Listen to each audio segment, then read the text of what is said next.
Am I recording? I think so. All right. I got another joke for you guys today. Now, to understand this joke, you need to understand something about children's stories. Well, you need to know this specific children's story in English. I don't know, maybe you have this story in your language too. But, one of the problems with learning English as an adult is that you miss everything that native English speaking kids learn, in their childhood. And so much of our English comes from those years, like for example, we have so many idioms in English that come from like childhood stories. So today I'm going to teach you a couple idioms that sort of come from childhood stories. Okay, so let's take a look at this joke.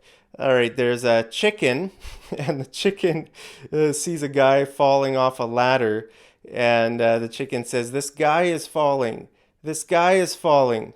Okay, and then there are two other chickens, or actually, there's a chicken and a duck walking there, and the chicken says, "Boy, he must think we're pretty stupid to fall for that again." Boy, he must think we're pretty stupid to fall for that again. Do you get it? Okay, well, there's a very famous story, okay, a children's story where there's a chicken going around telling everybody that the sky is falling. Okay, the sky is falling, the sky is falling. Well, actually, the sky is not falling. What happened was the chicken was underneath a tree, an acorn tree, and an acorn fell on his head, and so he assumed that the sky was falling. Okay, so now if we take a look at this joke, the chicken is actually saying this guy is falling. This guy is falling. Okay, he's not saying the sky is falling. He's seeing the guy falling off the ladder and saying this guy is falling. But this guy sounds a lot like the sky, right? Can you hear a difference? This guy is falling. The sky is falling. This guy, this guy, okay? So that's why the chicken says, "Boy, he must think we're pretty stupid to fall for that again," right? Because they've heard this before. They've heard the chicken going around telling everybody that the sky is falling. But really, the chicken is actually saying this guy is going to fall on them, and so they're going to get crushed, right? Now, we have another story that is, it's very similar in English. It's called The Boy Who Cried Wolf.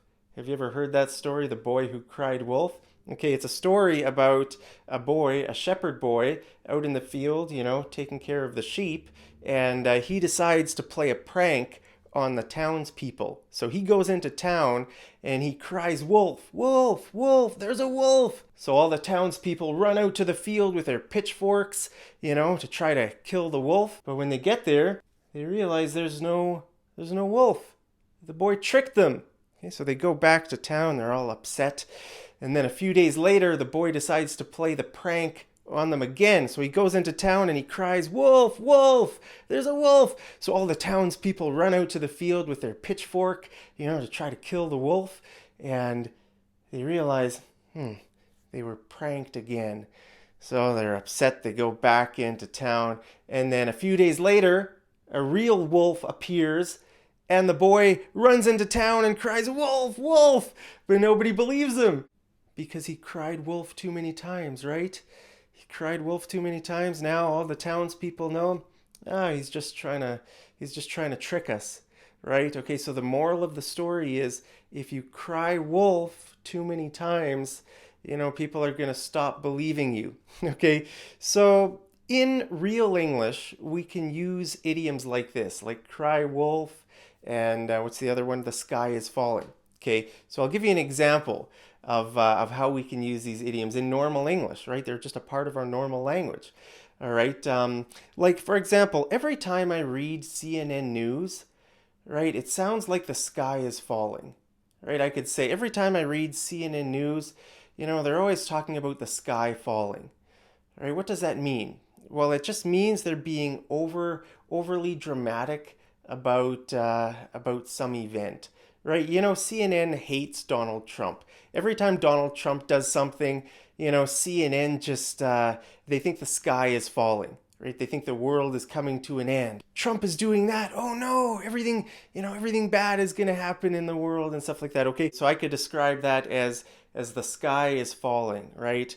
CNN always thinks the sky is falling every time Donald Trump does something. Okay, so we could also use an idiom like this with climate alarmists. You know, climate alarmists are people who always say the world is coming to an end. Climate change, right? Global warming. Oh no, the world is going to end in 5 years, right? They're always sort of saying the same thing. Well, you could say they're crying wolf. You could say, I've heard that before. You know, stop crying wolf. Stop crying wolf, right? You know, I remember maybe about 20 years ago, I first heard on the news that the world was going to come to an end because of global warming. I remember, I think I was in high school, or it was a long time ago when I heard that. And you know, every few years they say the same thing, right? They say, "Oh no, we've got 5 years left to turn things around. Otherwise, the whole universe is gonna die or whatever," right? So you could say, "Hey, stop crying wolf." You know, you said that 20 years ago, nothing happened. Well, today you're just doing the same thing. You're just crying wolf. Okay, so those are some idioms. Now, I want to show you another joke here and teach you another idiom. It has nothing to do with these idioms. It has nothing to do with the meaning of these idioms, but it does have to do with sheep and wolves. Let me just pull it up here on my phone. Okay, so here it is. All right, there are three wolves taking off their sheep's clothing, and one of the wolves says, "Wait a minute, isn't anyone here a real sheep?" Wait a minute, isn't anyone here a real sheep? Right there, they realize all of the other sheep are actually just wolves in sheep's clothing. I love that joke so much. Okay, so the idiom is wolf in sheep's clothing. Okay, wolf in sheep's clothing. Okay, now what that means is a person who is like nice on the outside, but inside they're not. You know, they're evil, right? So we could use this idiom to talk about politicians. You know, if there's a politician who's really, you know, well dressed, very well spoken, charismatic, but inside, you know, you think they might have a hidden agenda. You know, they might be wanting to take the taxpayers' money and get rich for themselves. Then you could say, I think he's a sheep in, oh no, not a sheep. I think he's a wolf in sheep's clothing. I think he's a wolf in sheep's clothing. Okay, he has sinister motives. Sinister motives. Do you know what sinister means? Sinister means like evil.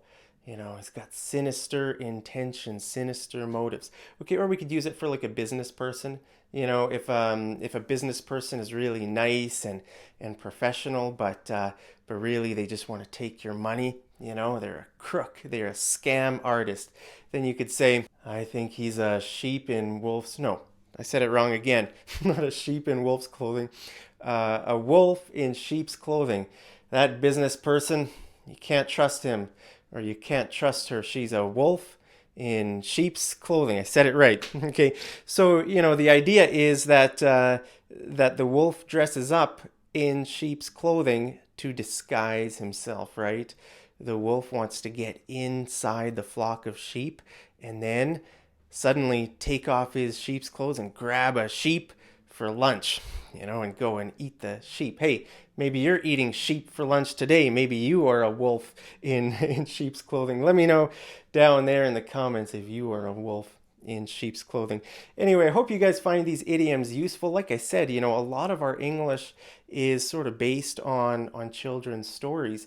So it's a good idea, even if you're an adult, it's a good idea for you to read some children's stories, you know, just so you can sort of understand some of this vocabulary, or at least understand where it comes from, right? You might understand the idiom, but you might not know where it comes from. Well, if you take a look at children's stories like this, then your English knowledge will improve, and that'll be great. So anyway, hope you guys are having a great day, and I'll see you over in the next episode of Mad English TV. Take care.